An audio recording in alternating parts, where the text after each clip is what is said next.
acorto. Yo acorto. No, pero...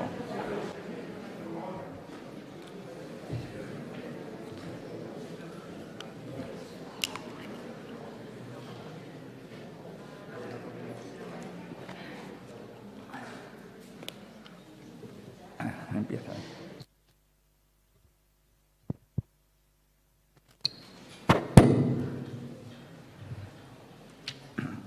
Excelentísimo señor alcalde de Logroño, excelentísimo consejero de Servicios Sociales y Gobernanza Pública, queridos amigos todos que hoy nos acompañáis, unos de manera presencial, otros a través de Internet, en este salón de usos múltiples del Ayuntamiento de Logroño, a quien debemos darle las gracias por su colaboración en la organización de estas jornadas, cuyo objetivo es reflexionar acerca de cuál es nuestra realidad social. En realidad, se trata de las terceras jornadas que se vienen organizando. Las dos anteriores se celebraron en Calahorra y esto surge como una iniciativa del Papa que quiere cada año poner a los pobres en el centro de nuestra vida. Hace poco celebrábamos la Navidad, anunciábamos el nacimiento de Jesús y la buena nueva. Dios se hacía hombre, estaba entre nosotros y esto nos daba un punto más de exigencia a los católicos, pero también una llamada a todas las personas de buena voluntad. En la Iglesia de La Rioja comenzamos pues también estas jornadas para intentar construir un mundo más justo. Pues no podemos olvidar que una realidad social se ha visto afectada en los últimos años como consecuencia de la pandemia, apareciendo nuevas formas de pobreza que durante esta semana trataremos de analizar, porque nuestro compromiso con los pobres, íncito y consustancial a la Iglesia, el Papa habla de que es la caricia de la Iglesia, la caridad, también está el investigar y profundizar, contando con personas expertas que nos puedan explicar cosas, pero también con el testimonio de quien está atravesando o ha atravesado esas propias dificultades. A veces es difícil ver a los pobres como personas que piensan, que sienten, que tienen que hacer cosas. Y perdemos algo muy importante, la pobreza también como fuente de conocimiento. A ese nivel es al que queremos llevar estas jornadas para reflexionar, porque el objetivo es encontrar pistas que nos guíen en nuestro trabajo diario y también ser su altavoz, sensibilizando en esto a la sociedad. Somos conscientes de que esto abre un mundo de esperanza. Ese, sin duda, es el reto, que no falte la esperanza, pero porque la misma es vital, pero que tampoco falte el conocimiento, el cual es crítico. Y para ello también somos conscientes de que no basta con una organización, con una administración. Tiene que ser toda la sociedad en coordinación, administraciones, organizaciones, las que pongan su empeño en conocer, ayudar y sensibilizar para que podamos ayudar a las personas que lo necesitan. Por eso, para mí también es importante en esta jornada poder compartir mesa con el consejero de Servicios Sociales y Gobernanza Pública y con el alcalde. Los conozco de hace tiempo, pero también les conozco en mi función de director de Cáritas y puedo aseguraros que siempre que me he acercado a las administraciones he encontrado una sensibilidad para atender a esas necesidades que puede tener la persona, para ayudarnos a dar respuesta y colaborar. Creo que ese es el mejor ejemplo que se puede dar en la sociedad, porque fuera de, como dice el Papa Francisco en Fratelli Tutti, no es un problema solo de religiones, de ideologías o de políticas. Es un problema de poner en el centro a la persona y si a ella la vemos y al bien común, estaremos abriendo al menos un mundo de esperanza para muchos. Por lo tanto, yo le voy a dar la palabra al consejero de Servicios Sociales. Sí, gracias. Sí, tenía una intervención corta, he dicho nada más muchas gracias, pues lo repetiré. Muchas gracias en primer lugar. Bueno, yo creo que me une una buena amistad con el director de Cáritas, con Fernando Beltrán, que hemos tenido coincidencia, ¿no?, personal y profesional durante muchos años, y me alegra también que ahora haya asumido desde hace ya un tiempo, ¿no?, una responsabilidad sobre un ámbito social tan importante como es el de una entidad como Cáritas, ¿no? Cuando se organizaron las jornadas, ¿no?, me pedía o comentábamos la posibilidad de participar en la inauguración, y la verdad que, bueno, comenté que evidentemente una respuesta afirmativa, porque además así también yo creo que contábamos con la participación del alcalde, ¿no?, de la ciudad, y también siempre es importante que la máxima representación, el máximo responsable de esta ciudad acompañe en un acto dirigido, en este caso, hacia la solidaridad y hacia la pobreza, ¿no? Generalmente en las inauguraciones las personas que intervenimos lo hacemos en función de ese ámbito institucional, pero poco desde el punto de vista más técnico, más de conocimiento, porque eso corresponde, y además en este caso yo creo que como primera ponencia nos acompaña Imanol Zubero, que es una persona de experiencia y de conocimiento sobre el ámbito de la exclusión social, sobre el ámbito de pobreza. Incluso leía alguna referencia hace ya tiempo sobre el ámbito también de un campo que Fernando y yo conocemos, como es el campo del trabajo y los recursos, ¿no?, los sociales, y nos corresponde, lógicamente, a los ponentes hablar con profundidad. Quizás habría que hacer simplemente en este ámbito de la inauguración alguna reflexión al hilo de datos y de la situación social que atravesamos, ¿no? Esta mañana, por ejemplo, como dato de información, se hacía referencia a que las personas más ricas del mundo, ¿no?, habían duplicado su fortuna en el último año. No sé si era muy exacto el dato, pero bueno, que tenían, me parece que nos perdemos con las cifras, $500 millones más que hace un año, ¿no? Y simultáneamente, pues que el 99% de la población restante tenía una situación negativa, o había tenido una evolución negativa en lo que era su situación quizás económica, en lo que analizaba el dato de Intermonos-FAN, ¿no?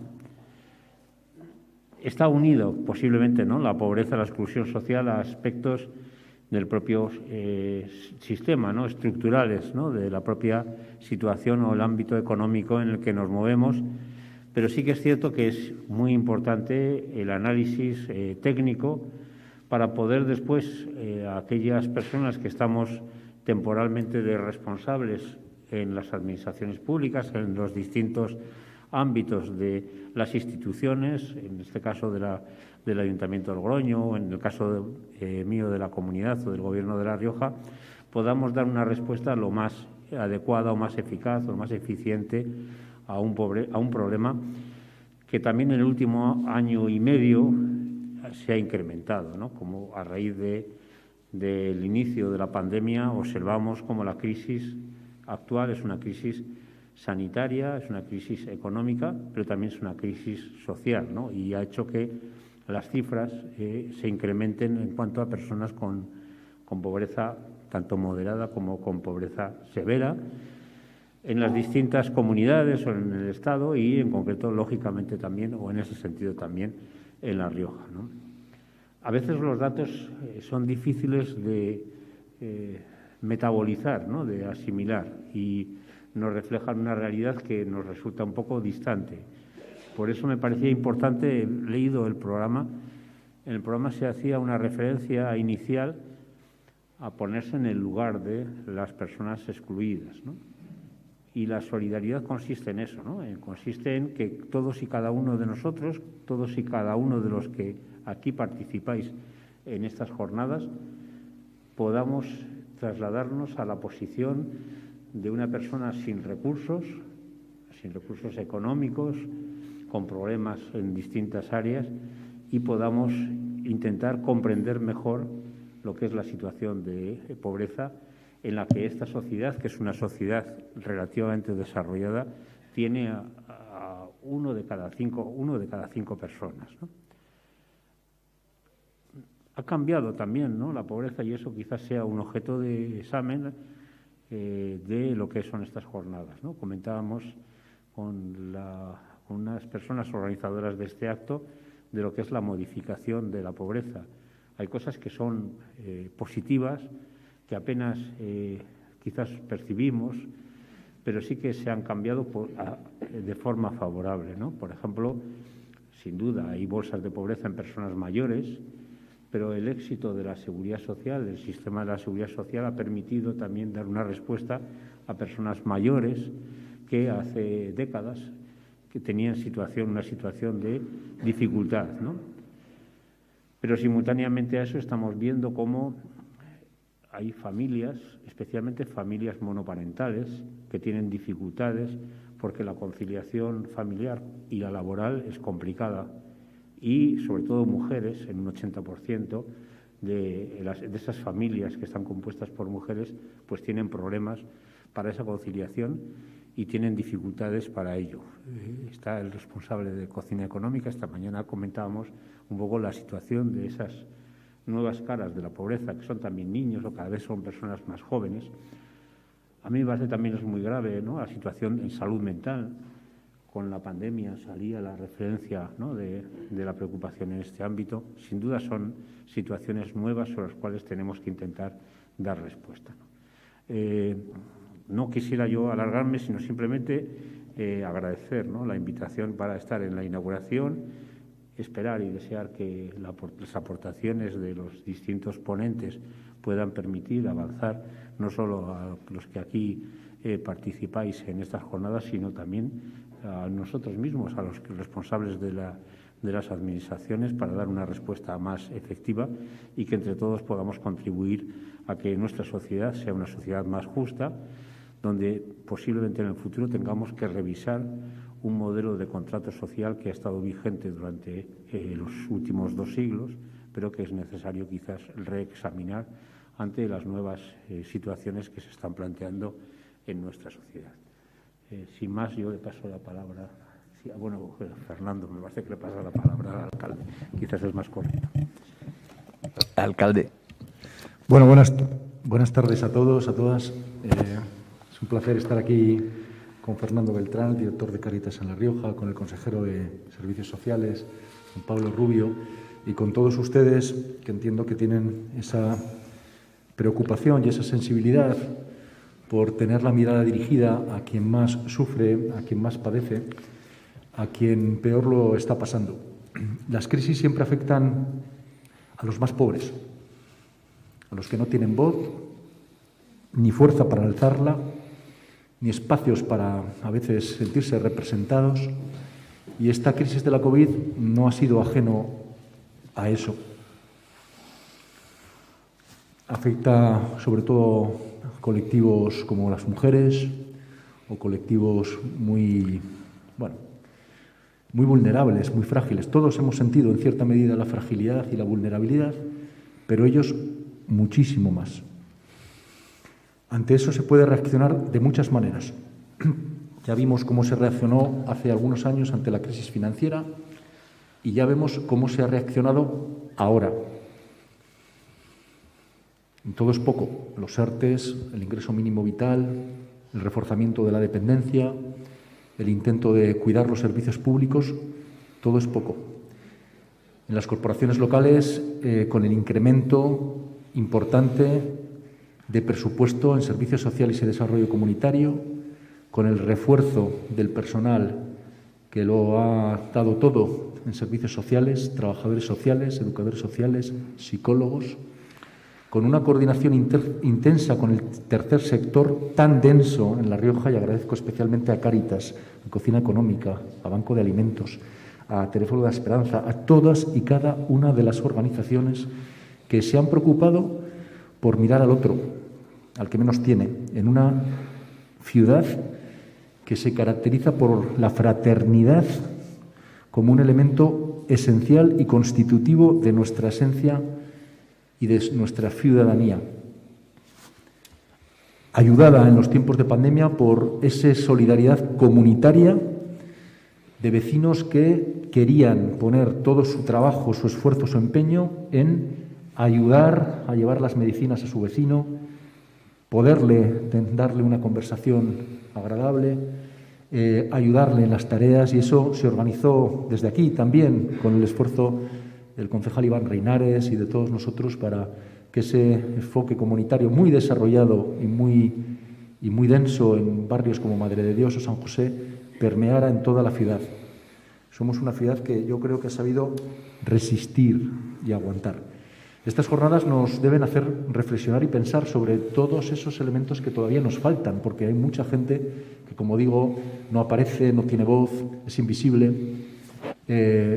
y no la tenemos representada. ¿Cómo representar mejor todo eso? La política significa representar adecuadamente todo eso. Diría principalmente esto.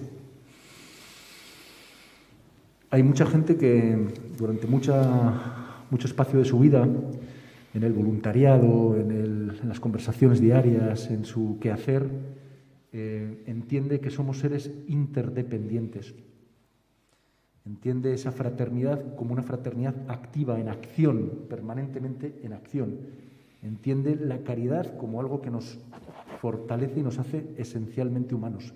Necesitamos el afecto, el cariño, las palabras de ánimo, las palabras que sanan, y necesitamos que desde un ámbito público como el nuestro todo eso esté esencialmente presente.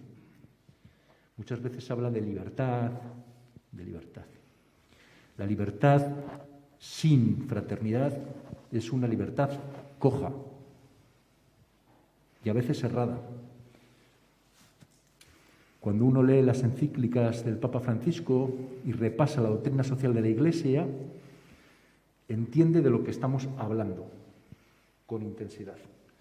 Y yo creo que Logroño lo que quiere reflejar es ese espíritu. Estos 4 días de reflexión, de diálogo, de construcción, ahora escucharemos a Imanol, tienen que servir para eso, para sentirnos parte de algo que es ese deseo de seguir siendo una sociedad cohesionada, una ciudad fraternal, una ciudad que tiene en sus señas de identidad el cuidado del otro.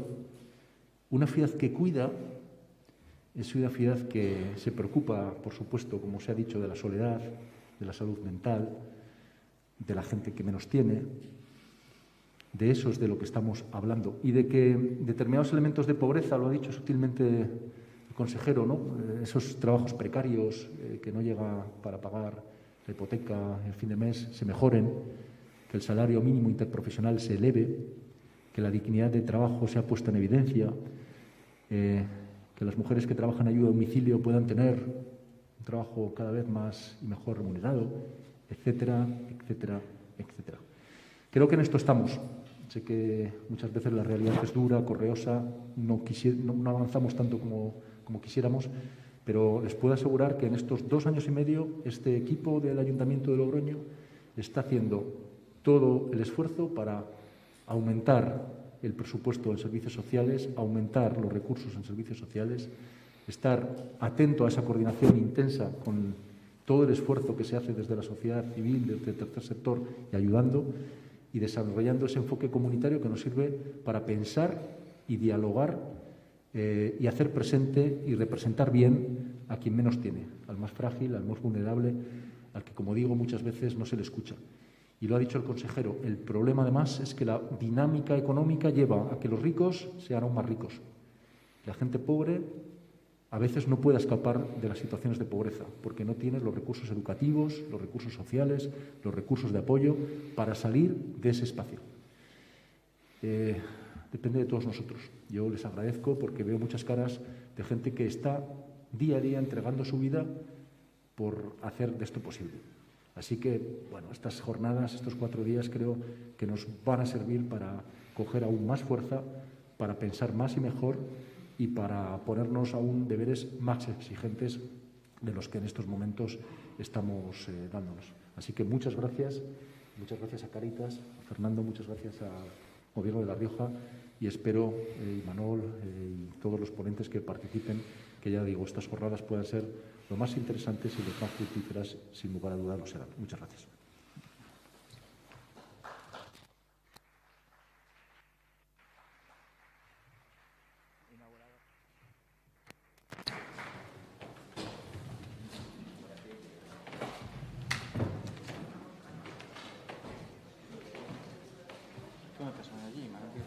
Sí.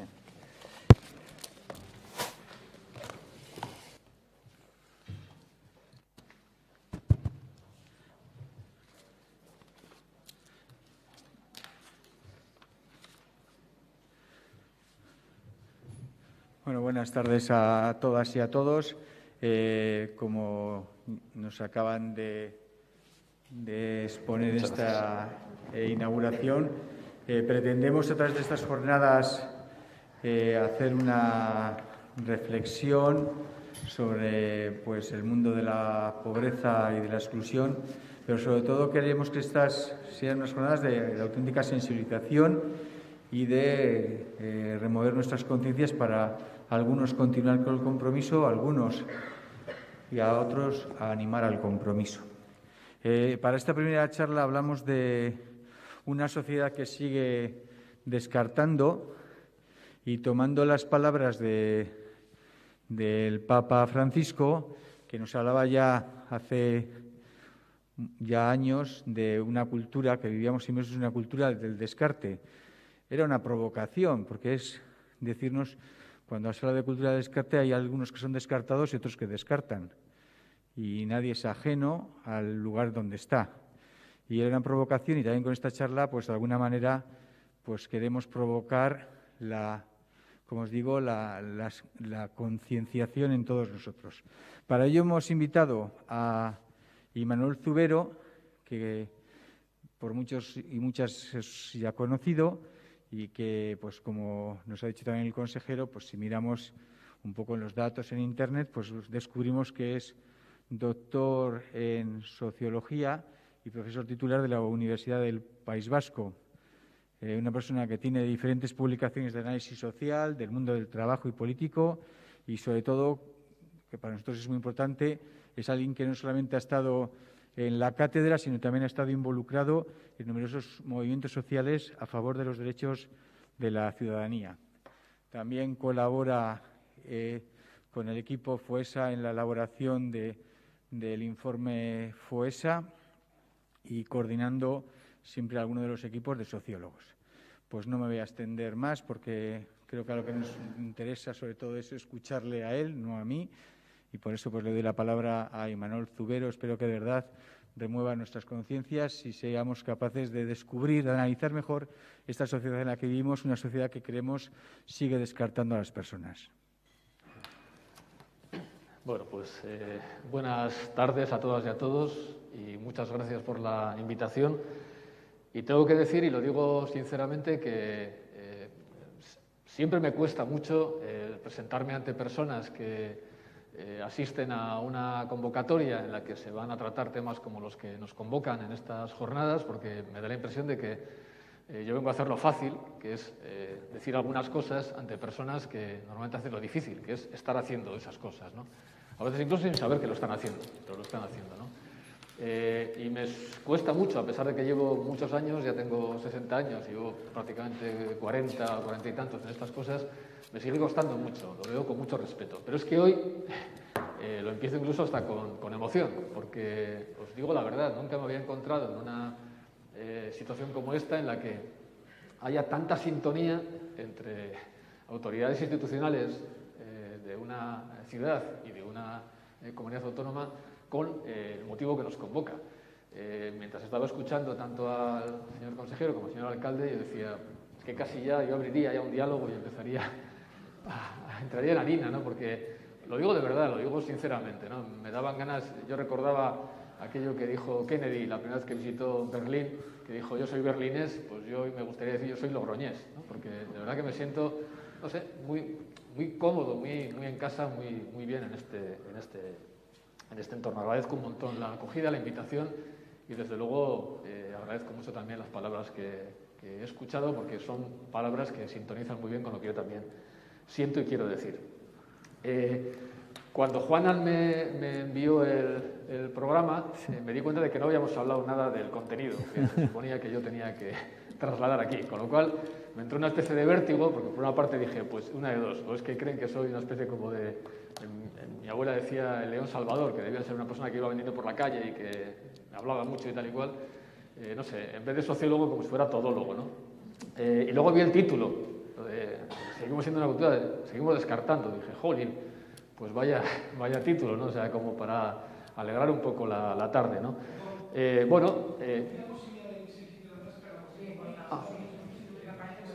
Vale, perdón. Ya está. Gracias. Bueno, decía eso, que cuando vi el título, pues realmente me impactó, porque dije, pues no sé yo muy bien cómo voy a transmitir un mensaje, en fin, un poco ilusionante para empezar unas jornadas con esta perspectiva, ¿no? Una sociedad que sigue descartando, ¿no?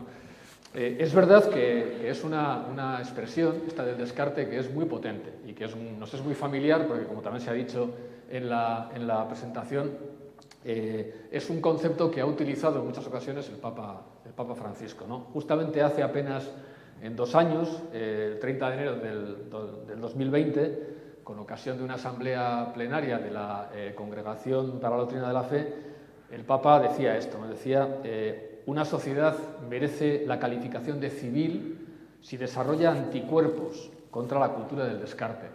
Estamos muy preocupadas y muy preocupados por el tema de los anticuerpos, ¿no? A ver si conseguimos ya de una vez por todas superar esta pandemia, lógicamente, ¿no? Pero el Papa hacía referencia a otros anticuerpos necesarios, ¿no? Justamente para evitar lo que él identificaba como una cultura del descarte. Una cultura del descarte es una cultura en la que no se reconoce el valor intangible de la vida humana y en el que la solidaridad no es activamente practicada, ¿no? El Papa en muchas ocasiones ha hablado de esto, de que vivimos en sociedades que practican la cultura del descarte, donde la vida, decía él, se evalúa solo en nombre de la utilidad, mientras que se pierden los deberes imperativos de la solidaridad y de la fraternidad. No veo la presentación, espero que vaya bien, pasando. No. Vale, gracias. Bueno, en realidad, el Papa Francisco empezó a hablar de esto, de la cultura del descarte, en 2013, en una exhortación evangélica, que era la alegría del Evangelio, Evangelii Gaudium, donde incorporaba una frase, una expresión que es durísima. Él decía, esta economía mata. Es una expresión terrible, es durísima. Nos debería conmover a todas y a todos, ¿no? Sabemos que las afirmaciones muy taxativas siempre tienen matices, ¿no? Pero es una afirmación muy provocadora, ¿no? Porque ciertamente vivimos en una economía que genera dolor, que genera sufrimiento. No será la voluntad de quienes la impulsan, no será la voluntad personal de quienes la practican, pero el hecho es que esta economía, como decía el Papa Francisco, mata. Y a partir de ahí él incorporaba esta idea de la cultura del descarte, ¿no? Él decía, es algo más que la exclusión. Quienes trabajamos en el mundo de la intervención social nos hemos familiarizado desde los años 80 con ese cambio en los conceptos de la pobreza a la exclusión social, ¿no? Pero cuando el Papa Francisco hablaba de la cultura del descarte, bueno, enfatizaba un poco más. No simplemente es una exclusión, aunque tiene mucho de exclusión, ¿no? Y él decía que es una cultura en la que realmente decidimos que hay personas que pueden, deben y está bien que queden fuera de la sociedad, ¿no? Decía, ya las personas excluidas no son explotadas, sino son desechos, son sobrantes. Es un lenguaje muy duro porque todas habremos sentido y todos en algún momento la sensación como de estar de sobra en algo, ¿no? Seguramente lo hemos sentido en actividades cotidianas un poco banales, ¿no? Pues que estás en un grupo y que no hacen caso a lo que dices. O sea, todas sabemos lo duro que es sentirte de sobra, ¿no? Sentirte fuera de lugar. Bueno, cuando eso es algo que se siente todos los días de la vida, cuando ves que realmente no eres una persona, a pesar de que tengas reconocidos derechos civiles y políticos constitucionales, que no eres una persona como las demás, es una sensación terrible, no estar de sobra, ser un desecho. Y en esa misma encíclica, en esa misma exhortación apostólica, el Papa decía otra cosa que es muy importante, y a partir de aquí empiezo mi reflexión. Él decía que esta cultura del descarte es un mal, leo textualmente, enquistado en las estructuras de una sociedad. Por tanto, estamos hablando de una cultura del descarte que es estructural. Vale, ¿qué significa que algo es estructural? Pues seguramente a todas y a todos nos viene a la cabeza un poco imágenes de lo que es una estructura, ¿no? ¿A qué nos referimos cuando hablamos de estructura? Bueno, pues cuando decimos que algo es estructural, por definición estamos queriendo decir que no es coyuntural, ¿vale? Que no es algo que esté pasando ahora porque hay una pandemia. Esta misma semana, con contenidos parecidos, podríamos haberla organizado en 2009 o en 2010, durante la crisis iniciada por las hipotecas subprime. Y estaríamos diciendo cosas muy parecidas. Pero podíamos haberla organizado a finales del siglo XX, en el año 99, cuando empezaban los movimientos por otra globalización. Pero podríamos haberla seguramente organizado en los años 80, cuando entra en crisis el modelo productivo en España, las reconversiones industriales, se aumenta el paro. Es decir, realmente la cultura del descarte, la exclusión, esta economía que daña la vida, esta economía que mata, no es algo coyuntural, no es algo que esté pasando porque ahora hay una coyuntura de pandemia. Las coyunturas pueden agravarlas, también las coyunturas pueden mejorar esa cultura del descarte, pero no es una cuestión coyuntural, es una cuestión estructural. Por tanto, si decimos que es estructural, como dice el Papa Francisco, quiere decir que no basta con retoques para que la sociedad deje de descartar, no basta con cambios, aunque sean cambios importantes. Tenemos que ir un poco a las raíces, al fondo de la cultura que tenemos. Y las características estructurales que definen nuestra cultura, nuestra sociedad, son básicamente tres. Hay tres grandes estructuras en nuestra sociedad que siguen operando desde hace mucho tiempo y que son estructuras que generan descarte, que generan exclusión porque producen privilegios y producen desigualdades. La primera gran estructura es el patriarcado. Según algunas investigadoras, algunos investigadores, hace 5.000, o sea, en el año 5000 a.C., o antes de la era común, hubo un cambio en nuestras sociedades y pasamos de sociedades donde había una cierta armonía entre los sexos a sociedades de dominación masculina sobre las mujeres. El patriarcado es una estructura de descarte, fortísima, que sigue funcionando. Y cuidado que hemos avanzado mucho, ¿verdad? Pero todavía hoy ha habido una mujer asesinada. Una cultura del descarte. La segunda estructura de descarte es el colonialismo.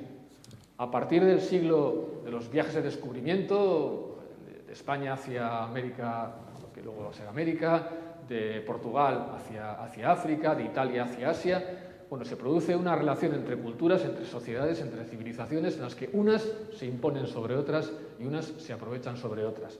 Y la tercera estructura de descarte que funciona, que opera en nuestro mundo, es el capitalismo. Cada una de ellas es una forma de organizar la dominación. Una se basa en el sexo, en el género, otra se basa en el origen nacional, en la cultura, y otra se basa en la clase social, en la capacidad económica. Son estructuras que operan y que siguen operando en nuestra sociedad. Vale, yo en mi reflexión, siguiendo la invitación que se me hacía, no voy a dar datos.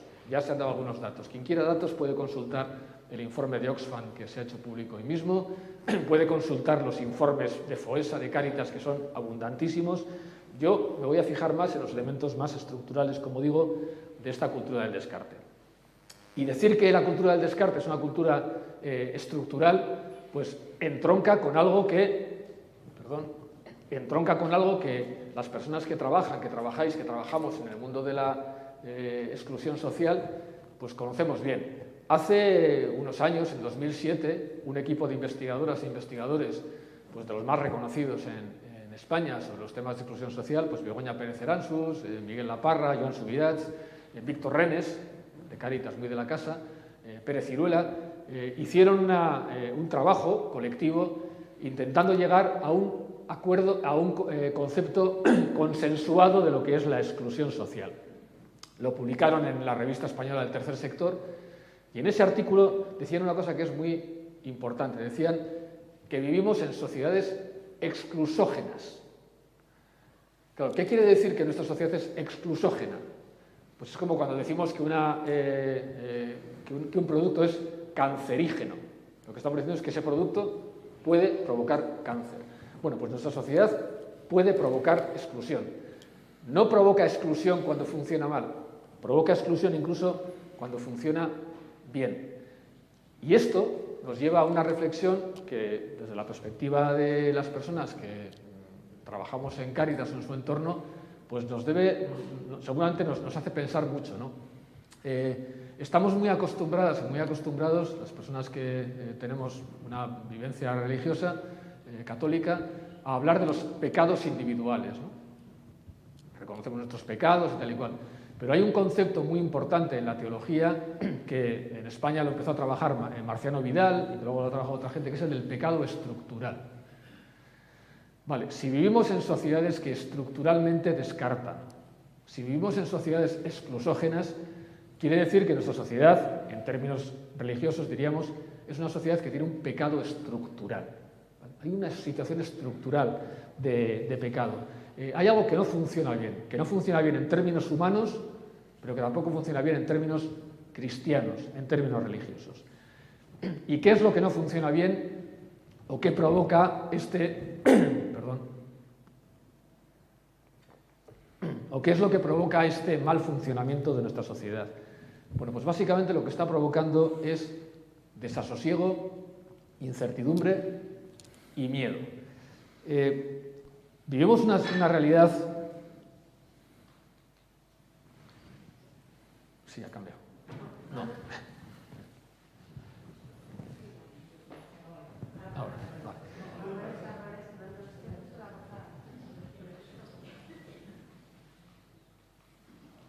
Vale, voy a tener que moverme a veces. Bueno, vivimos una sociedad en la que...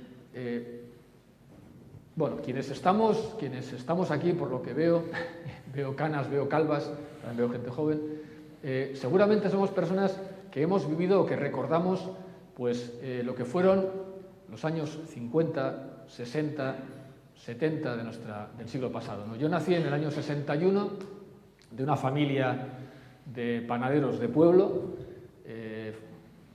Yo pude ir a la universidad, por cierto, con una beca. Por cierto, después de fracasar, porque despistado como estaba, ahora hablamos mucho de la gente joven que no sabe, bueno, yo era un idiota, como casi somos la mayoría de las veces cuando somos gente joven, ¿no?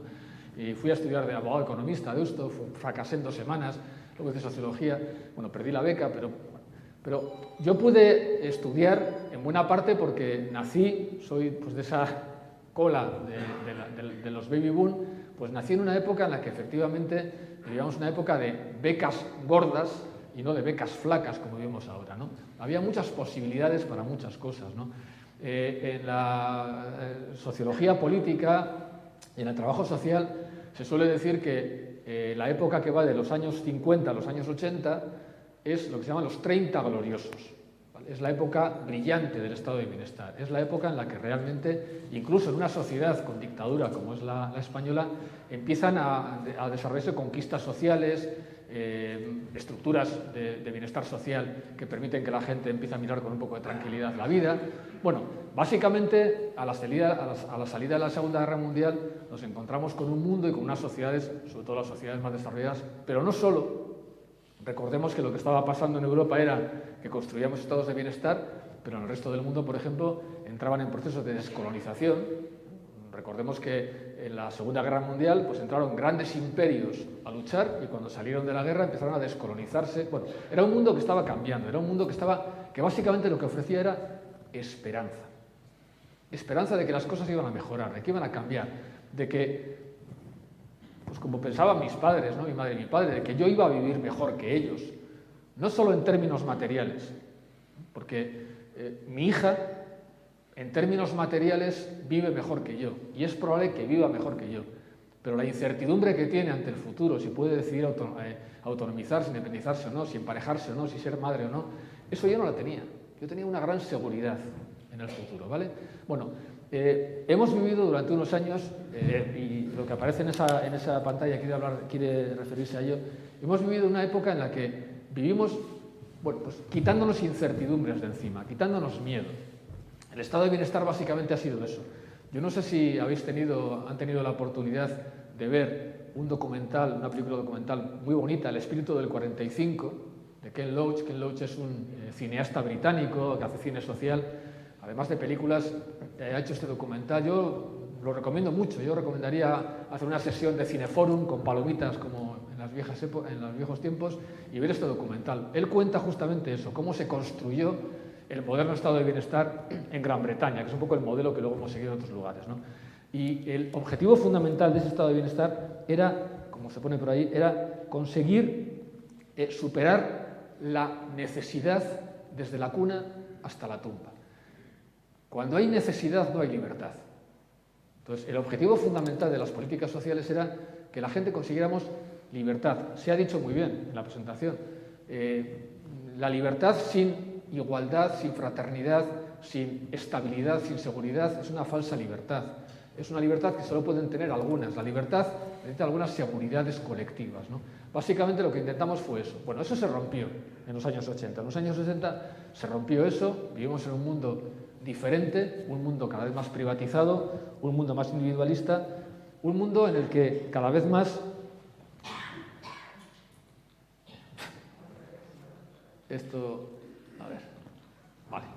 un mundo en el que cada vez más las desigualdades son crecientes y esas desigualdades tienen consecuencias sociales y consecuencias políticas. Lo que aparece ahí, y no quiero, como digo, dar muchos datos, pero sí ver un poco la imagen, es una de las curvas, una de las representaciones gráficas más importantes que se han producido en los últimos años en la economía. Es la llamada curva del elefante. Si miramos la curva y miramos abajo, pues es como una especie de cuerpo de un elefante, ¿no? Es la famosa curva del elefante. Está desarrollada por un economista, Branko Milanovic, que es un experto en desigualdades globales, ¿no? Lo que refleja esa curva es, a lo que responde esa curva es a la siguiente pregunta. ¿Cómo se ha distribuido la riqueza que se ha ido construyendo en el mundo, que se ha ido consiguiendo en el mundo? Porque, por cierto, no vivimos en un mundo pobre, ¿eh? Creo que eso lo tenemos todas y todos claro. Hoy el mundo es mucho más rico de lo que ha sido nunca. Infinitamente más rico de lo que ha sido nunca, ¿vale? No estamos en una crisis económica. Otra cosa es cómo se está distribuyendo esa riqueza, pero el mundo es hoy más rico que nunca. No hace mucho salía en la prensa española, en algún medio, por ejemplo, que hay tanto dinero en este momento en algunos bolsillos que está experimentando un rebrote otra vez el mercado del arte de lujo, porque no saben qué hacer con este dinero, ¿vale? Podríamos decir pues, que lo paguen vía impuestos, ¿no? Vale, pero no, parece que no se les ocurre. Vale, entonces, no vivimos en un mundo pobre. Hay una gran riqueza, pero esa riqueza se ha distribuido de manera muy distinta. La curva del elefante lo que hace es identificar 4 grandes grupos humanos. Si miramos la cola del elefante, la parte de abajo, veremos que los pueblos y las personas más pobres del mundo, o sea, quienes eran pobres en los años 80, siguen siendo muy pobres hoy. Algunas zonas de África, algunas zonas de América Latina, algunas zonas de Asia, o sea, no se han beneficiado en absoluto de la riqueza del mundo. Si miramos la trompa, ese famoso 1% del que a veces se habla, la élite global, esta es la gente que, el informe de Oxfam lo decía hoy también, se ha enriquecido de una manera terrible, absoluta, ¿vale? Han crecido muchísimo las grandes fortunas. Si miramos el lomo del elefante, la espalda del elefante, vemos que hay personas, las clases medias que se han ido generando, sobre todo en Brasil, en India, en China, hay gente que ha ido saliendo de la pobreza poco a poco y hoy son clases medias. Pero si miramos el comienzo de la trompa, la parte de esta, ahí nos damos cuenta de que están básicamente las personas, las familias trabajadoras, las clases populares de los países del primer mundo. Con lo cual hay 4 grupos. Hay un grupo que se ha enriquecido básicamente en el primer mundo, las grandes élites. Hay un grupo que sigue igual de pobre, la cola del elefante, los pobres de siempre, de toda la vida. Hay un grupo, clases medias emergentes, personas que empiezan a desarrollarse un poco mejor, que empiezan a salir de la malnutrición, que empiezan a salir de la pobreza absoluta, que les va un poco mejor, están en la espalda del elefante, pero las clases trabajadoras, las clases populares, básicamente muchas de quienes estáis o estamos aquí o con las que trabajamos, no solamente no han mejorado, sino que en los últimos años han perdido poder adquisitivo. Vale, y esto nos sitúa ante un escenario muy problemático. ¿Por qué? Porque si pensamos en lo que pasaba en España y en el resto del mundo durante la crisis de 2008, a todas y a todos nos sonarán palabras como indignados, las plazas, ¿vale? La crisis de 2008 dio lugar a una ola de indignación global, las primaveras árabes, a una ola de indignación global que, naciendo en nuestras sociedades de esta parte baja de la trompa, de la gente que, lo que se decía, ¿no?, la primera generación que va a vivir peor que sus padres, etc. Esa gente estaba enfadada, estaba indignada, ¿y hacia quién dirigía su indignación? Hacia la punta de la trompa. La casta, no sé qué, el 1%, se decía, somos el 99% frente al 1%, era una indignación dirigida hacia la trompa, hacia las élites globales. Pero a partir de 2018, 2019, la rabia sigue igual en nuestra sociedad, en el mundo, la indignación sigue igual, pero esa indignación hoy no se dirige hacia las élites. ¿Hacia quién se está dirigiendo? Hacia el lomo del elefante. Hacia las personas que han ido mejorando sus vidas en los países básicamente del sur y al mejorar sus vidas han dicho, pues he empezado a mejorar aquí, aquí ya no mejoro más, voy a dar el salto a ver si puedo mejorar un poco más en Europa o en Estados Unidos. Y nos encontramos con que las personas enfadadas, indignadas en 2008, que dieron lugar a movimientos sociales y políticos reivindicativos de redistribución de la riqueza, de igualdad y de solidaridad, hoy muchas de esas personas lo que están es pidiendo otras soluciones. No piden la solución de la redistribución, sino del cierre de fronteras. Vale. Eso lo está generando esta cultura del descarte. ¿Por qué? Porque no hay nada peor que sentirte extranjera o extranjero en tu propia tierra. Y hoy hay mucha gente que se está sintiendo así. No me atienden, no me hacen caso. Las instituciones actuales no me dan ninguna respuesta. Tenemos que recuperar no sé qué tipo de cosas, soberanías nacionales, esferas de fronteras. Bueno, este es un escenario en el que estamos, que es un escenario muy, muy problemático, muy delicado.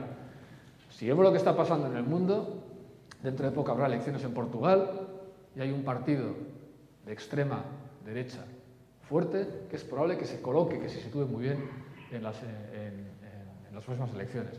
Pero está pasando en Alemania, está pasando en Noruega, está pasando en Finlandia, está pasando en muchos lugares. Pasó en Estados Unidos con Trump, ¿vale? Tenemos un problema ¿de qué? De que la gente tiene miedo, tiene incertidumbre. Claro, en situaciones como estas es cuando la necesidad de discernimiento empático se convierte en una virtud preciosa. El lema que acompaña a estas jornadas es, si no me equivoco, aprender, escuchar y meterse en la piel del otro y de la otra, ¿no? Esto hace mucha falta, porque no basta con decir quienes ahora votan no sé qué o se quejan por no sé cuántos son unos no sé qué. No, no es suficiente. Tenemos que ver qué es lo que está pasando ahí. Hay miedos, hay incertidumbres, hay inseguridades, hay sensación de que también ellos y ellas pueden ser descartados. La cultura del descarte está superando los escenarios de la gente más vulnerable, más periférica, más excluida.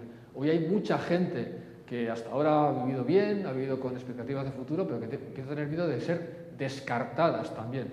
Y cuando sea vieja, ¿qué va a ser de mí? Y las pensiones, oye, que dicen que lo de las pensiones va muy mal, ¿eh? Y mis hijas y mis hijos, oye, y mi piso, ¿qué va a pasar con él? Que me lo quieren no sé qué, ¿no? O sea, la idea de que podemos ser descartados o descartadas empieza a contaminarnos un poco a todas y a todos, ¿no? Pero en situaciones así,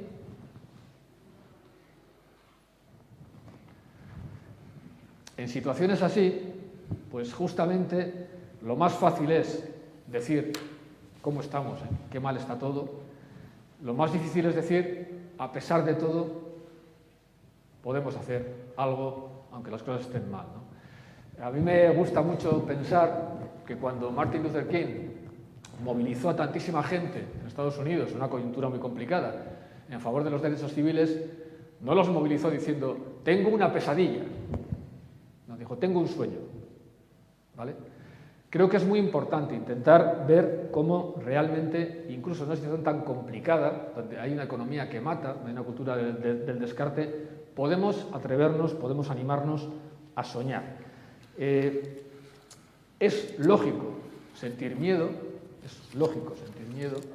pero tenemos que darnos cuenta de que el miedo puede acabar por acogotarnos, puede acabar por paralizarnos. Y es muy importante, por tanto, que seamos capaces de descubrir también posibilidades inéditas, realidades posibles en esta situación de cultura del descarte. Básicamente, ¿por qué podemos encontrar alguna solución? Pues porque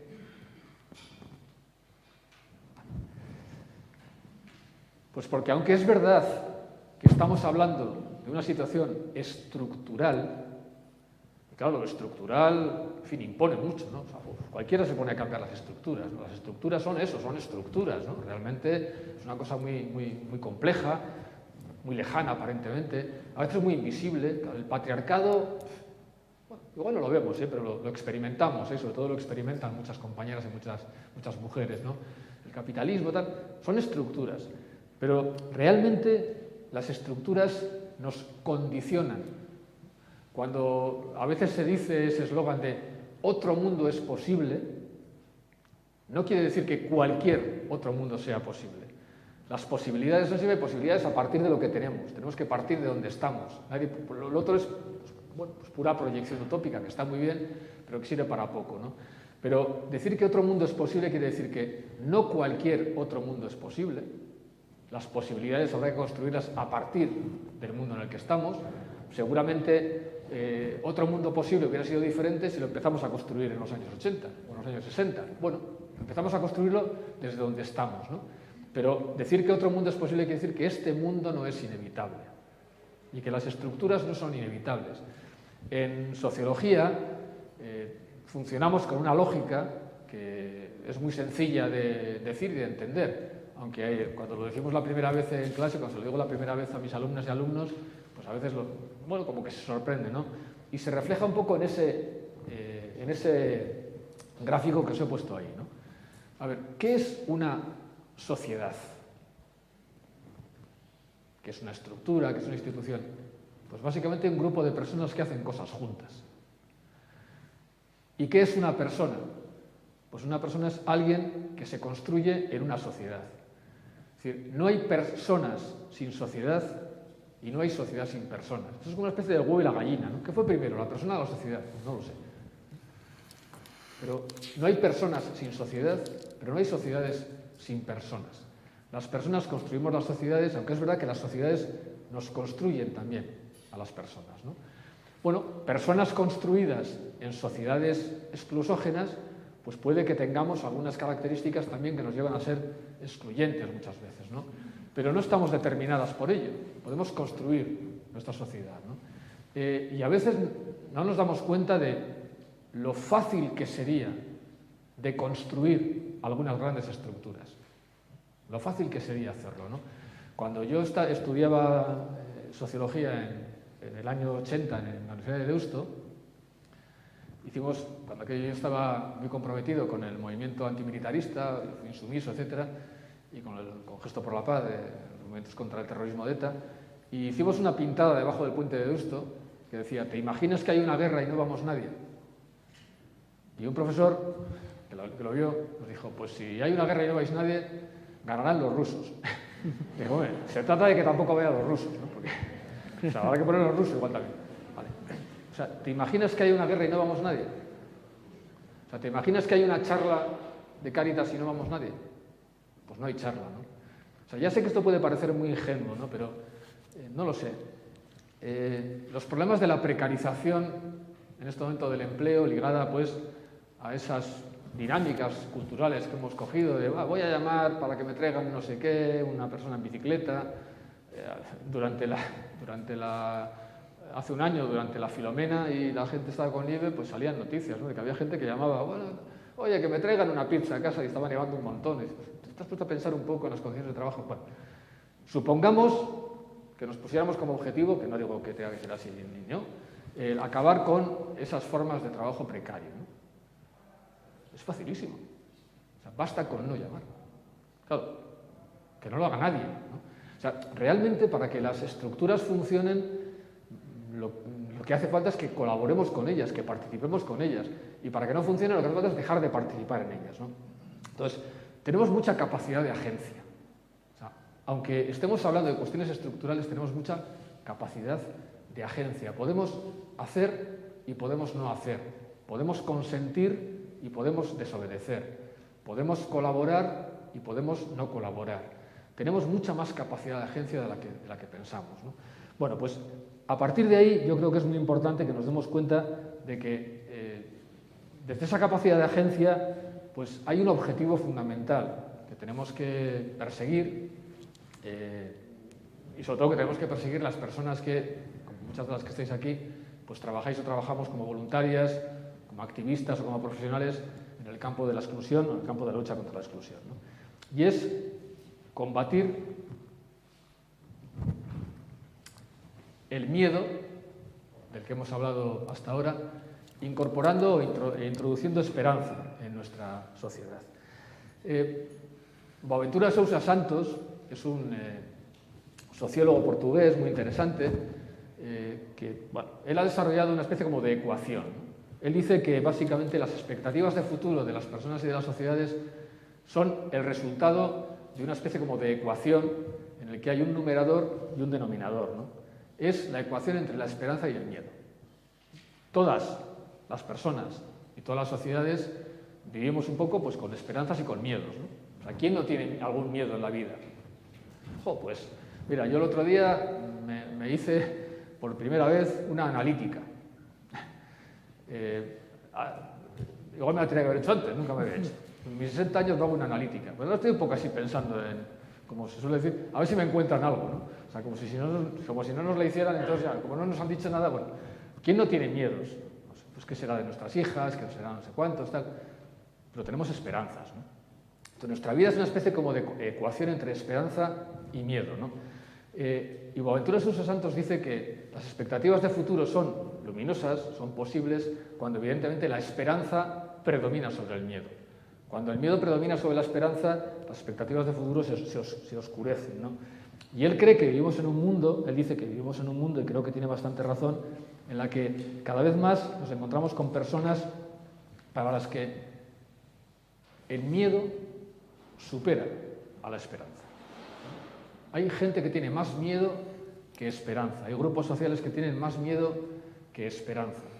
Bueno, yo creo que debemos utilizar nuestra capacidad de agencia, nuestra capacidad de intervención en la realidad social para intentar justamente incrementar la esperanza de la gente, para intentar incrementar la esperanza de la sociedad. Y también para no meter miedo.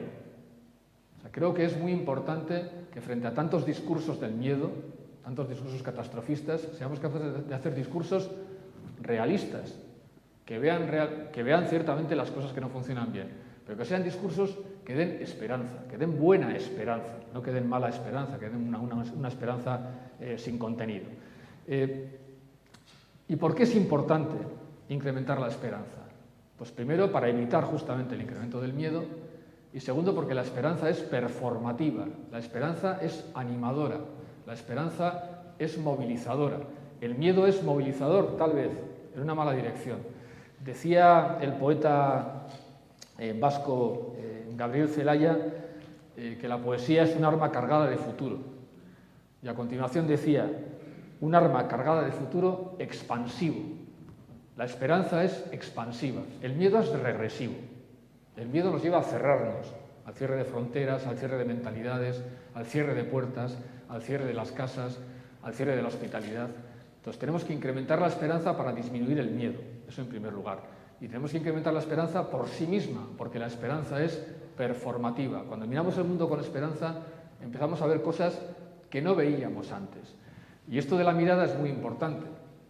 Hay un pedagogo brasileño, había un pedagogo brasileño que creo que para mí siempre ha sido una referencia, Paulo Freire. Las personas que hayáis estado, que estéis en el mundo de la educación, lo conoceréis muy bien, que él hablaba, bueno, es un hombre que desde luego no era un ingenuo, hizo su pedagogía con las personas campesinas sin alfabetizar, él hacía lo que llamaba la concientización, buscaba concienciar, él creía que la pedagogía era una fuerza de liberación, estuvo detenido durante la dictadura brasileña, o sea, no era ningún ingenuo, no era un tío que estuviera hablando solamente del despacho, era un tío que estaba a pie de calle, a pie de obra, ¿no?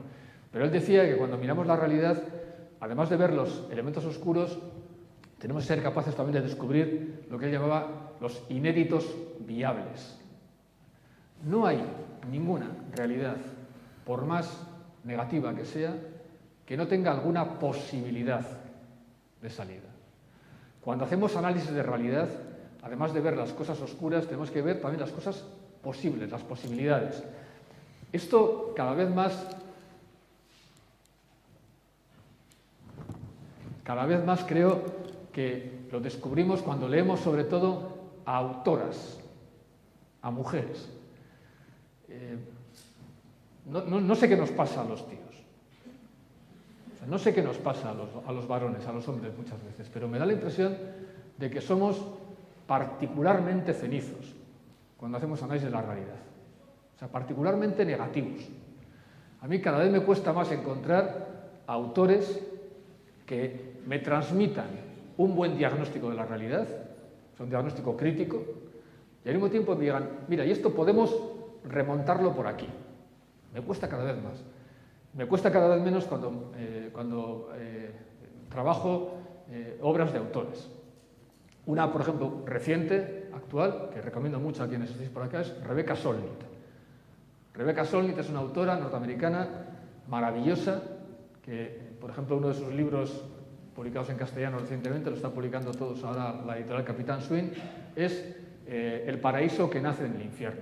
He analizado un montón de casos, desde el Katrina, un montón de casos de catástrofes humanas, sociales, económicas, y lo que busca es personas que en la catástrofe dicen, pues vamos a echar una mano aquí, vamos a trabajar por allá, vamos a hacer voluntariado por aquí, vamos a ser solidarios por acá, ¿no? Bueno, esto lo reflejaba muy bien Hannah Arendt, una autora de mediados del siglo XX, en un libro que llamaba Hombres y mujeres en tiempos de oscuridad, ¿no? Y ella tiene una frase que la he recogido ahí, donde decía, aún en los tiempos más oscuros tenemos derecho, me gusta mucho esto de tenemos derecho a esperar cierta iluminación, que puede provenir menos de las teorías y los conceptos que de la luz incierta, titilante y a menudo débil que algunos hombres y mujeres reflejan en sus trabajos y sus vidas bajo casi cualquier circunstancia. Creo que es muy importante que cuando pensamos en nuestras actividades, en lo que hacemos en el día a día, en lo que hacemos en nuestras organizaciones, pensemos, ¿estamos transmitiendo esperanza? ¿Estamos iluminando o no? ¿O solamente estamos poniendo el foco en lo oscuro? O sea, creo que de verdad es muy importante. Yo creo que diagnósticos negativos, que son muy necesarios, tenemos a barullo. Nos faltan cada vez más posibilidades. La respuesta, bueno, el diagnóstico es este, vale, ¿y ahora qué? ¿Qué hacemos? O sea, ¿por dónde empezamos? Porque quienes estamos aquí y tantísima otra gente, pues yo creo que estamos dispuestas a remangarnos, a decir, bueno, oye, si hay algo que hacer, yo puedo hacer algo, lo quiero hacer, pero dime dónde, por dónde empezamos, ¿no? ¿Qué hacemos, no? Creo que esto es muy importante, ¿no? Porque el futuro no está escrito. El futuro no está totalmente abierto. Hay estructuras que hacen que algunas cosas sean más fáciles o más difíciles. Puede haber hasta estaciones que ya hemos perdido. Igual hubo cosas que podríamos haber hecho en otro momento y no las hicimos. Pero el futuro no está escrito. El futuro está por escribir. En lenguaje cristiano, diríamos que la realidad es una realidad en la que tenemos que ser capaces de descubrir signos. ¿Signos de qué? Signos de transformación, signos del reino. Quienes estamos familiarizadas con el lenguaje religioso, cristiano, católico, sabemos muy bien de qué hablamos. Diríamos, hay una promesa que nos hizo Dios, y es que el reino de Dios ya está entre nosotras. Se nos olvida mucho esto, ¿eh? O sea, ya está entre nosotras. No es que en algún momento llegará, no, ya está entre nosotras. ¿Dónde? ¿Dónde está? Parece que no lo vemos. Bueno, ya está. Hacemos esfuerzo por encontrarlo. Hay signos del reino. Ya está, pero todavía no. se está haciendo, pero hay signos del reino, ¿no? Y cuando leemos teología, pues nos damos cuenta de que esos signos del reino era lo que Jesús y los evangelistas llaman los milagros. Yo tengo unas ganas terribles de que un día alguien me invite, no para hablar yo de nada, sino para que hablemos de milagros. ¿Cuál es el último milagro que hemos hecho? ¿Cuál es el último milagro en el que hemos participado? ¿Cuál es el último milagro que nos han hecho? Milagros. Pensamos en milagros. ¿Qué es un milagro? No sé qué, no sé cuántos, separar en las aguas. No, los milagros no eran eso. Los milagros son signos del reino, son experiencias de liberación. Yo siempre digo, y que me perdone los doctores de la Santa Madre Iglesia, que Jesús, para ser lo que era, hijo de Dios y tal y cual, o sea, hizo muy poquitos milagros. O sea, ya podía haberse esmerado un poco más. O sea, y algunos incluso, convertir, encima de estas tierras, ¿no? Convertir agua en vino, o sea, por favor, habiendo vino bueno, ¿no? O sea, un muerto resucitó. Un muerto. Con los endemoniados tenía más suerte, porque los pilló así a un montón y los metió ahí en una piedra de cerdos, pero... O sea, perdón, no quiero frivolizar, pero realmente, ¿qué es un milagro?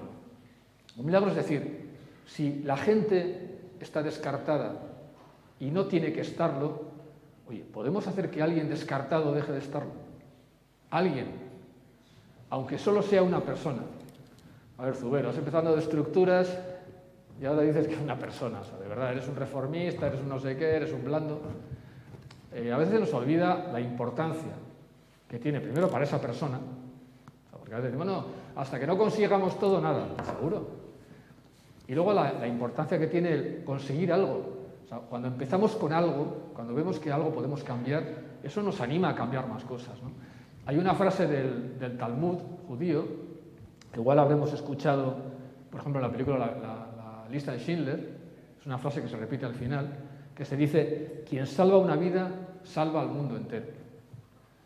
O sea, a mí me parece muy importante que seamos capaces de esto, que seamos capaces de descubrir en estas estructuras dónde podemos operar, dónde podemos intervenir para cambiar algo, ¿no? Dónde podemos encontrar, dónde podemos facilitar la existencia de buenas personas, de buenas acciones, de buenas prácticas, de buenas actitudes, de buenas palabras, que nos sirvan como asideros para seguir trabajando por la paz, la justicia y la fraternidad. Bueno, termino. Yo creo que tenemos que aprender a vivir esta época como kairos, como oportunidad. Primero porque no tenemos otra. O sea, no tenemos otra. Como dice Galeano en uno de sus textos, las cosas están muy mal, dejemos el pesimismo para tiempos mejores. ¿Vale? No podemos permitirnos el lujo del pesimismo, al menos yo no puedo permitirme el lujo del pesimismo. Conozco a mucha gente que tiene derecho a ser pesimista.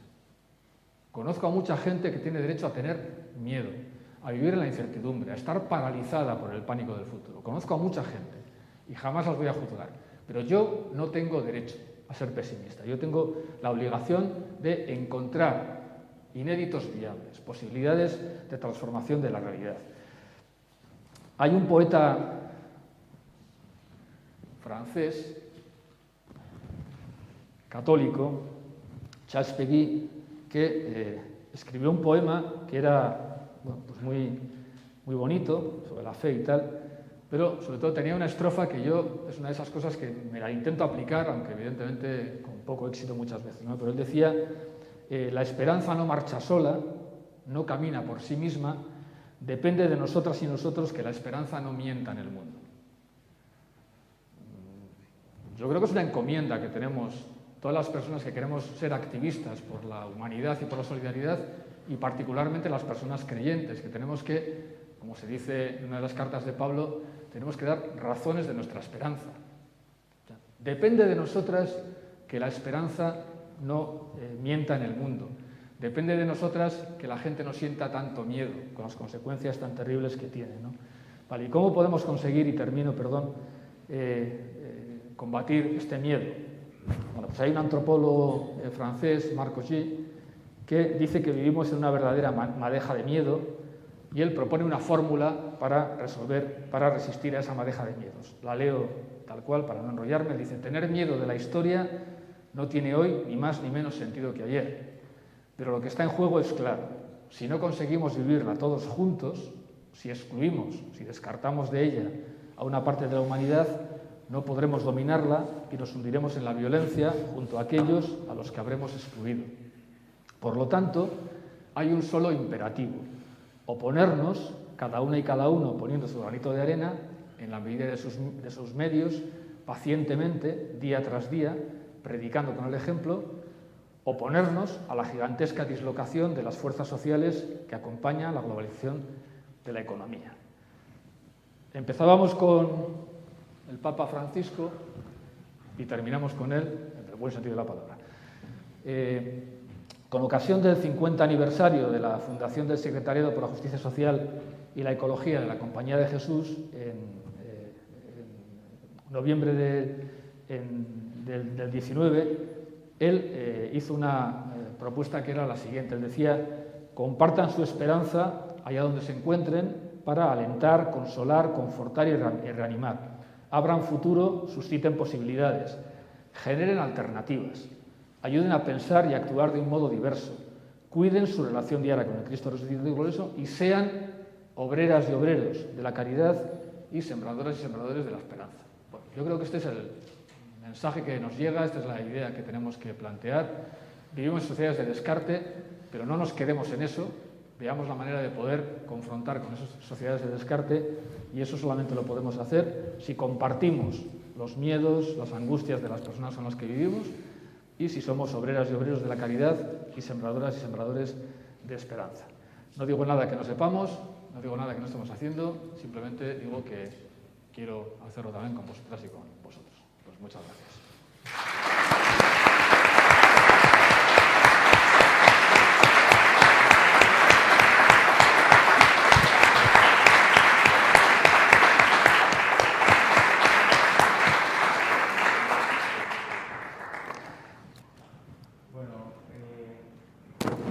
Tenemos la oportunidad ahora de dialogar un poquito durante 10 minutos.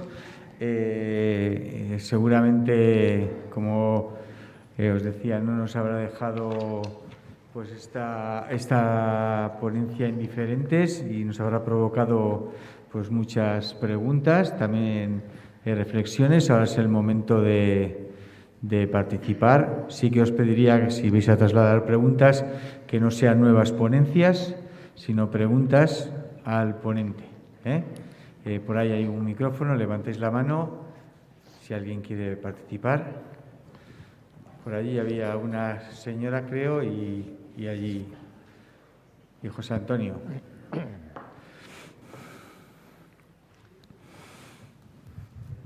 Sí, quiero agradecerte las palabras que nos has dicho, porque estamos generalmente acostumbrados a valorar lo que oyes más por la erudición que por el contenido. Te agradezco el que lo que nos has dicho no haya sido para aumentar conocimientos, para conocer una realidad, sino para que nos llegue al corazón la necesidad que tenemos de transformar estas situaciones, que es lo que realmente tenemos que hacer, porque el conocer pues siempre es bueno, y lo que hoy nos has dicho también aumenta nuestro conocer, pero lo que importa necesariamente es la transformación, que no se quede en un oír, sino que se quede en un compromiso que nos haga avanzar y crear a nuestro alrededor ese bienestar que tan fácil es denunciar. Simplemente pues, el agradecer, porque he sentido que era un llamamiento y que merecía la pena tenerlo muy en cuenta. Gracias. Por ahí había alguna pregunta, no sé si... ¿Alguna pregunta más?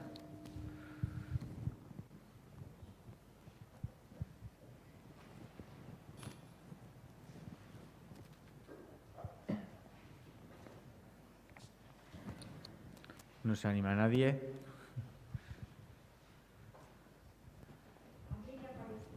Sí, ahí hay un...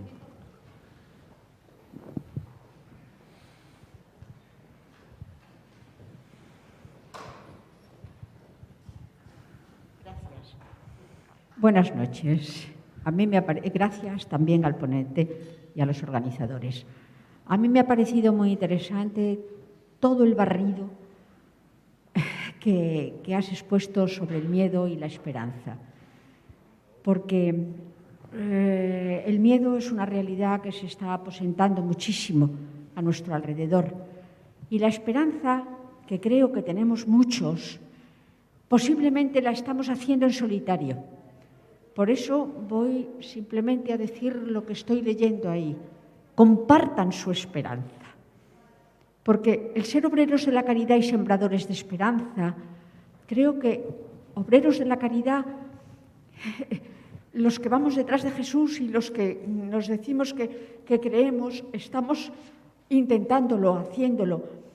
Y también sembrando esperanza, a lo mejor cerquita, pero compartirla juntos para que sea grupo, para que sea aumento, me parece que es una llamada muy fuerte. Gracias. ¿Alguna cosita más?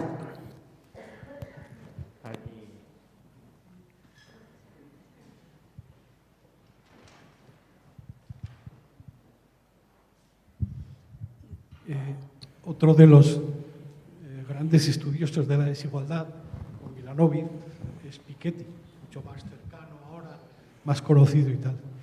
Y entonces hay una insistencia, por su parte, en todos los libros que ha escrito últimamente, en traer a colación las experiencias positivas del siglo XX, ¿no?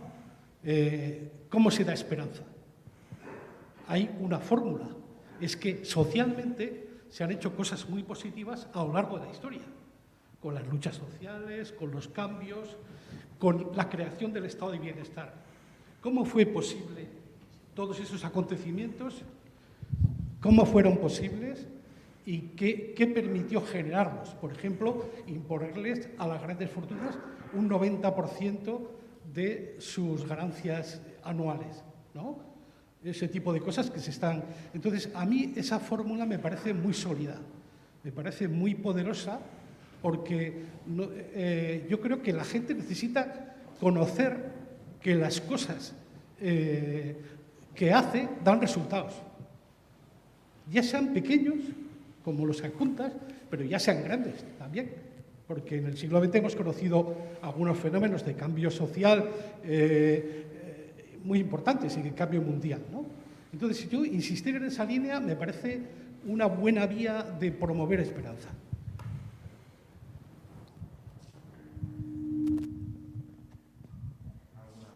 Bueno, ahí al fondo.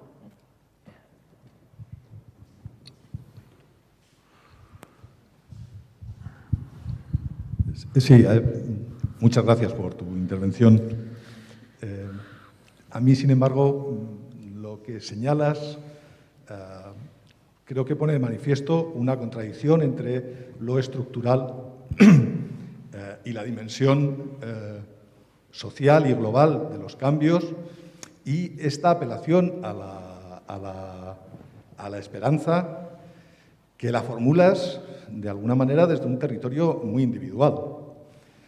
A mí me parece que aquí falta, o nos faltaría, de alguna manera, digamos, mecanismos que nos permitan que desde lo individual demos el salto a lo colectivo y permitan generar procesos de transformación con más visos de cambio estructural que lo que pueden dar lugar los gestos, ¿no? Y yo creo, desde ese punto de vista, sí que recojo la intervención anterior, porque creo que hay experiencias, y creo que hay que ponerlas en valor, de que organizarse, de que poner en común lo que nos pasa desde los territorios más pequeños, en el ámbito más comunitario, para comenzar a aprender lo que hemos desaprendido en esta sociedad individualista, ¿no? Sí. Sí, bueno, gracias por todas las reflexiones. Claro que sabemos lo que hay que hacer. O sea, se decía muy bien, o sea, si ya sabemos lo que ha funcionado en otros momentos, y básicamente sigue funcionando, ¿qué es? Primero, la organización. Piketty insiste mucho en el sindicalismo. O sea, la crisis de los sindicatos es una piedra de toque de la situación en la que estamos. O sea, tenemos que organizarnos, tenemos que fiscalizar. Tenemos que fiscalizar a quienes con el trabajo colectivo simplemente acumulan riqueza privada.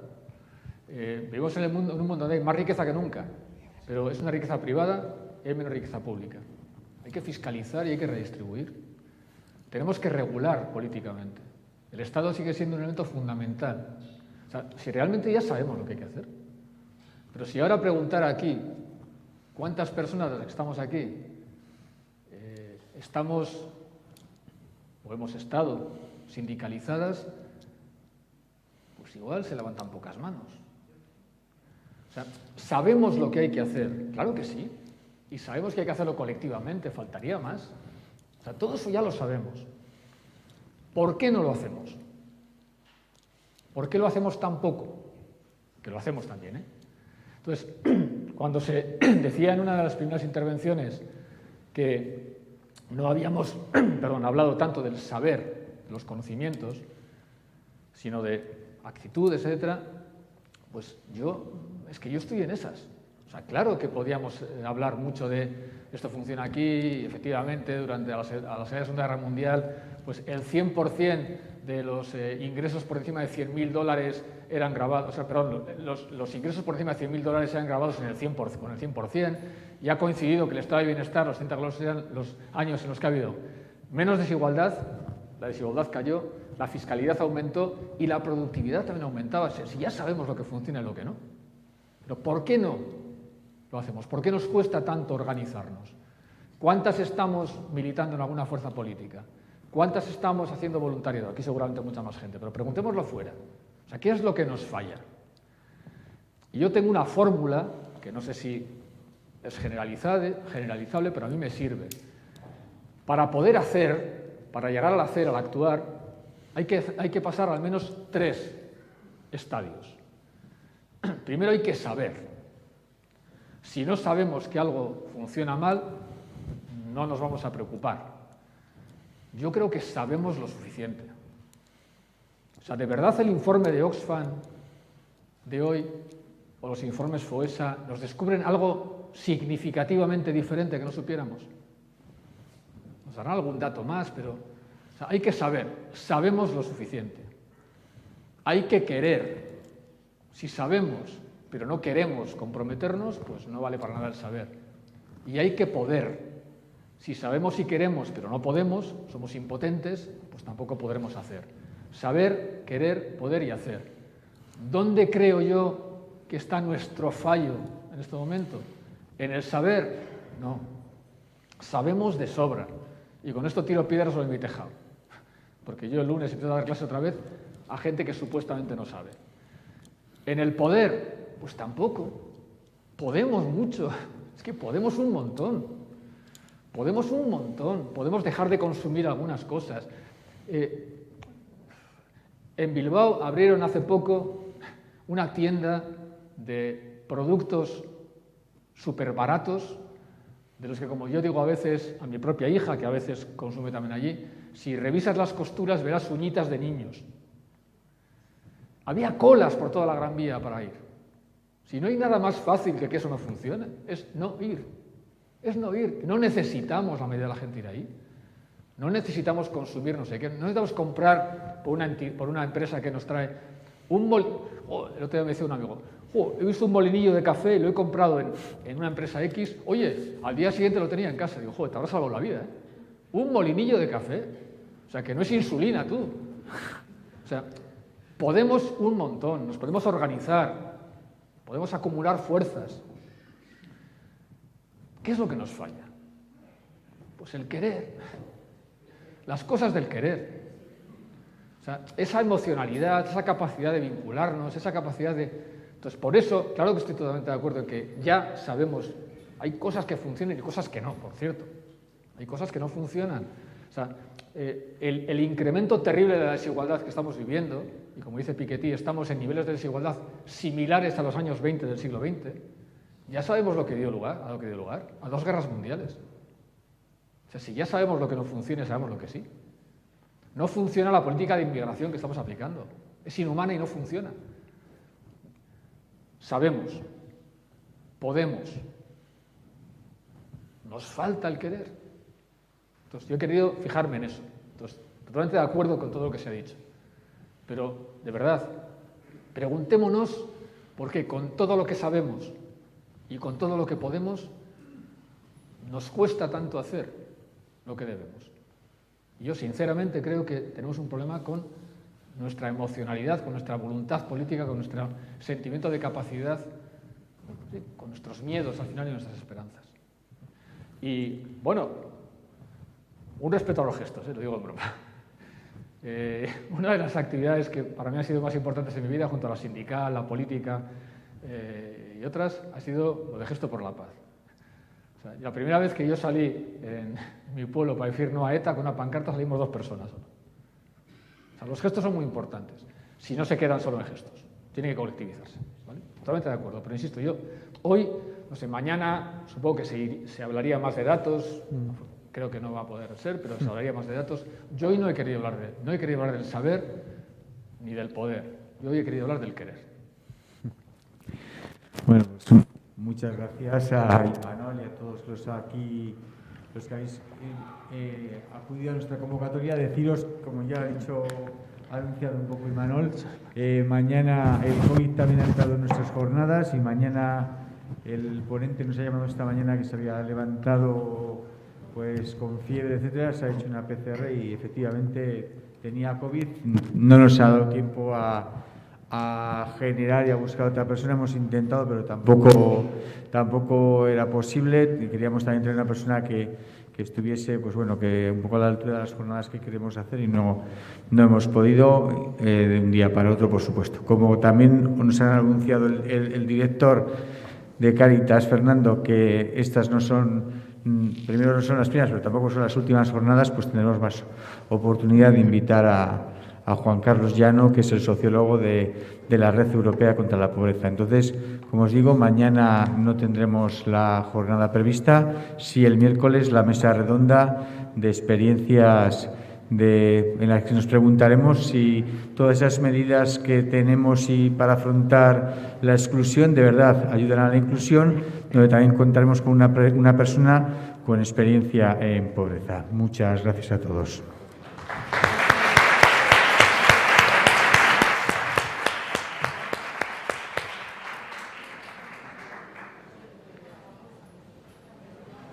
Bueno, que vaya bien. Nada, a vosotras. A vosotras.